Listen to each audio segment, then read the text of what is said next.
Alrighty, guys, welcome back. Earlier, we were talking about the FSU and ACC lawsuit. um, What's going on here? Sorry, little turned around for a second there. Sorry. So earlier we were talking about the FSU and ACC lawsuit highlighted by the league's alleged forum shopping. And then we were also discussing how the proposed college football Super League impacts college basketball's future. And now we're going to be talking about Klay Thompson and how he's doing with free agency and what's going on with that. So, All right, now I'm gonna tell you.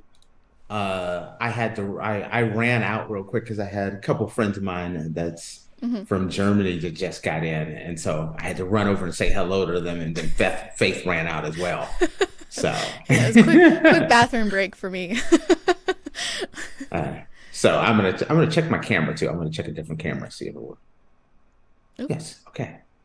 Just wanted to see if that was working. May want to do something. All right, back Okay. to this one. Tate's just messing around over here. Okay, so Klay Thompson will prioritize mental health in the pending free agency. For most players in the NBA, especially aging journeymen fighting to survive in an uber competitive league, a contract year could be a nerve-wracking experience. However, when you're Klay Thompson, you're Warriors royalty and almost assured to be fiscally taken care of by the franchise you helped win 4 championships. At least that was the assumption made by most insiders covering the Warriors. Then the 2023-24 season happened. Thompson went to the bench for the first time since 2012, causing several analysts to call for the Warriors to trade him before the February 8th trade deadline. For the first time in his storied career, there were questions about Thompson's future as a Warrior. It was a feeling he had never experienced through 12 seasons in the Bay. He was no longer Warriors royalty. On the recent episode of the Draymond Green Show, Thompson admitted that facing adversity in a contract year has changed his outlook towards free agency and his basketball mortality. He commented, I was actually struggling with a lot at the beginning of this year because of the unknown. I might have let contract situations or playing time or making up excuses rather than just appreciating what is in front of me. It took me and Steve Kerr like 4 real heart-to-heart talks to finally break my shell, being like, you know what, I've got to have fun this year. I deserve to have fun. The Washington State alumni stressed that the newfound perspective has made him appreciate his limited time in the league and could factor into his free agency decision. Thompson will become a free agent on July 1st, while the Magic are reportedly expected to offer him a ton of money. Other teams such as the Sixers, Jazz, and Hornets are projected to have the most cap space. So, Interesting. Okay. So when you look at Clay and you start thinking about him, and he's still Golden State royalty. mhm. He's one of the Splash Brothers. Um, I would like to see Golden State and Clay figure out a way to have him come back to Golden State. I think that is the best thing for his career as a whole.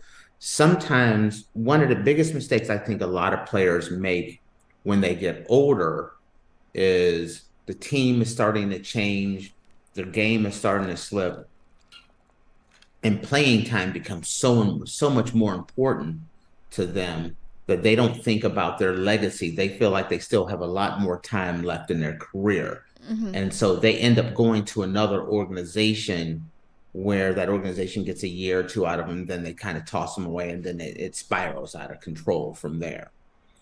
Um, I think a guy like Clay should stay with Golden State. He's taken a step back, but long term, yes, maybe in a contract year, maybe taking maybe a considerable pay cut. That's the hard thing. When you're used to Faith, if you're making $30 million a year, and maybe there's another someone out there that's willing to pay you 30 million next year to have you come play work with them. But to stay where you're at, you may have to take half of that. Hmm. It's a hard thing to do. Different when you're young, but when you look at yourself and you're an older player, sometimes the older player will chase the money and just say, I'm going for the extra money. But when I look at Clay, I say it's worth more long term for him to Hmm. stay in a Warriors uniform for his career than it would be for him to leave and go somewhere else. Now, they were talking about teams that would be a good fit, and they talked about the Orlando Magic. Okay, that's a place that he would go. Um, I just don't see it ending well for him. Hmm. I would not. I would not look at Clay going to Orlando and saying, now that Clay's in Orlando, Orlando's a championship contending team. Absolutely not. Hmm. No. The 76ers, though, that is an interesting team because Clay could go to the 76ers. He would fit in really well with Joel and Embiid as far as being able to space the floor out because he's such a great shooter. It allows Joel Embiid to still do Joel Embiid things, which he may be the best player in basketball. He's Hmm. one of the best players in basketball when healthy. Yeah. This year's, our reigning MVP. He won't be MVP this year, won't even qualify because he didn't play enough games. But he is one of the best players in the league. And having a guy like Clay who could space the floor out, 3 and D type player, even though his defense may not be where it used to be, he is still a premier defender and a great shooter, and fits in well. But ultimately, the best place for him, I think, is to stay in Golden State. Too many players make that mistake and say, I'm going to go somewhere else where the grass is greener. I mean, I look at like Dez Bryant with the Cowboys or Ezekiel Elliott with the Cowboys, where Dez was like, I'm not going to take a pay cut and I'm going to go somewhere else. Dez would have had a much better end to his career if he would have taken the pay cut and stayed in Dallas because it ended up being a disaster for him. Uh, sometimes players got to look at the overall big picture. If he stays his whole career with Steph and him, whenever they talk about the Splash Brothers, they're always bringing them two back together. The Warriors championship years, uh, being a megastar in the Bay Area can last for decades to come after the game. And so that's kind of the way I look at it for Steph is what's the best thing for Steph long term? And I say staying with Golden State. Hmm. Unless you got a surefire team that's going to say, hey, we're going to invest in you long term. We're going to give you a long term contract, max dollars, and we're going to contend. We're going to make a run at the championship. uh, I think about like Charles Barkley, his last few years in Portland and things of that nature. It was a bad decision. Hmm. It doesn't. It's more important for an older player to stay with the team that he's known for, I think, long term than short term. So, what do you think? Um, I don't. I don't know. You know what I mean? It's kind of like, I mean, he's been there, what, since 2012? Is that what that's in? yes, He's been with the Warriors since 2012, and now all of a sudden he may not be with them anymore. And he's. yes, How and many it's more kind of years like does he have before he retires?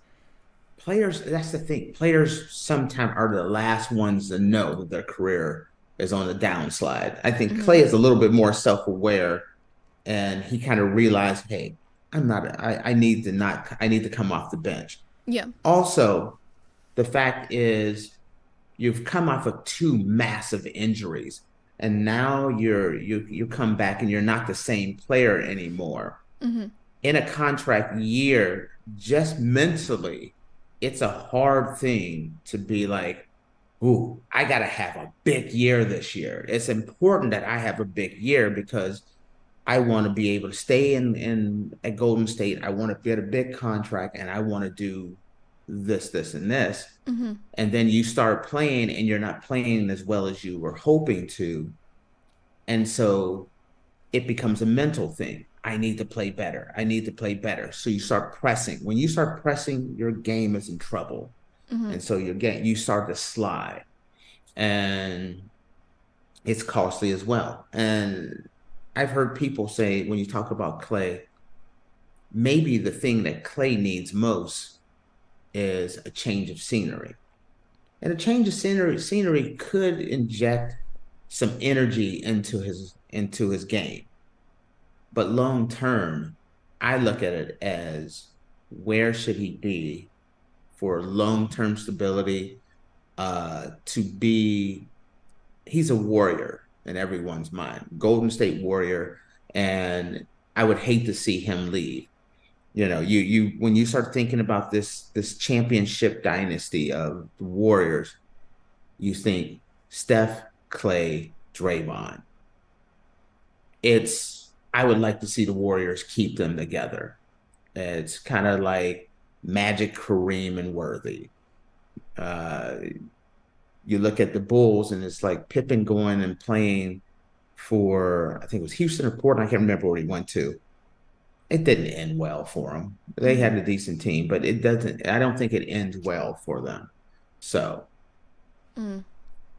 So yes. you feel he should stay with the Warriors and just. Yes, I really do. Mm-hmm. I think you understand what I mean. It's the grass isn't always greener.